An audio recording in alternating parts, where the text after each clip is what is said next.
আসসালামু আলাইকুম। আজকের ভিডিওতে মাইকন ওরাল জেল সম্পর্কে আলোচনা করব।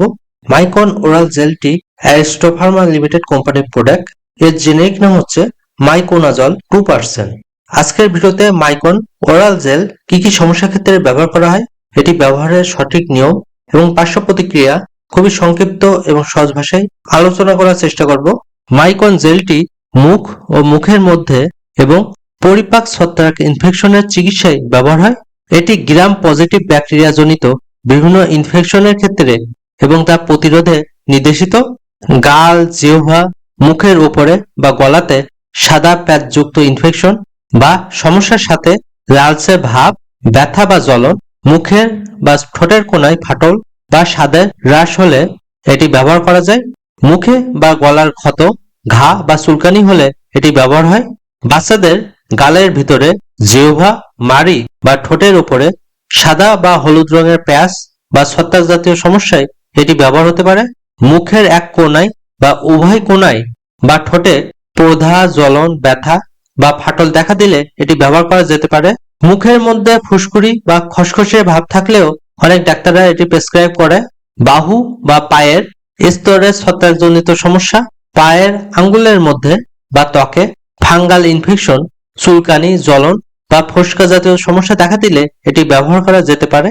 এছাড়া যৌনাঙ্গে ফুসকুড়ি, চুলকানি বা লালচে ভাব দেখা দিলেও এটি ব্যবহার করা যেতে পারে। ত্বকে, বিশেষ করে পিঠে, বুকে বা ঘাড়ে চুলকানি, স্কেলিং বা বর্ণহীনের মতো সমস্যা দেখা দিলে সেক্ষেত্রেও এটি ব্যবহার করা যেতে পারে। আরো বিভিন্ন সমস্যায় এটি ব্যবহার করা যেতে পারে। তবে মাইকন ওরাল জেলটি ডাক্তারের পরামর্শ নিয়ে ব্যবহার করা সবথেকে উত্তম। মাইকন জেলটির প্রেগন্যান্সি ক্যাটাগরি সি হিসেবে বিবেচনা করা হয়। গর্ভাবস্থা ও স্তন্যদানকালে এটি ব্যবহার না করাই উত্তম। তবে অত্যাধিক ব্যবহারের প্রয়োজনীয়তা বেশি হলে ডাক্তারের পরামর্শে ব্যবহার করা যেতে পারে। জেলটি ব্যবহারের নিয়ম: জেলটি প্রয়োগের আগে এবং পরে হাত ভালোভাবে ধুয়ে নেওয়া উচিত। আঙ্গুলের মাধ্যমে অল্প জেল নিয়ে ক্ষত স্থানে প্রয়োগ করুন। যতক্ষণ রাখতে পারেন রাখার চেষ্টা করুন। এটি পেটে গেলে কোনো সমস্যা হয় না। জেলটি কতটুকু ব্যবহার করতে হবে সেটি ডাক্তার নির্ধারণ করবে। তবে প্রাথমিক মাত্রায় 2 বছরের নিচে বাচ্চাদের ক্ষেত্রে হাফ চামচ বা 2.5 ml করে জেলটি দিনে 2 বার করে লাগানো যাবে। আর 2 থেকে 6 বছর বয়সী বাচ্চাদের ক্ষেত্রে 1 চামচ বা 5 ml করে জেলটি দিনে 2 বার করে ব্যবহার করা যাবে।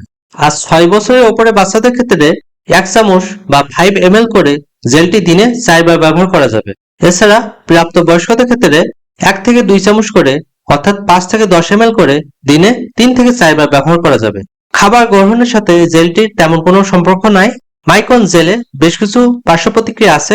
কিছু রোগীর ক্ষেত্রে কিছু সমস্যা দেখা দিতে পারে, যেমন বমি বা বমি বমি ভাব, ডায়রিয়া, অ্যালার্জির প্রতিক্রিয়া, হেপাটাইটিস সমস্যা, খিঁচুনি সহ আরো বিভিন্ন সমস্যা দেখা দিতে পারে।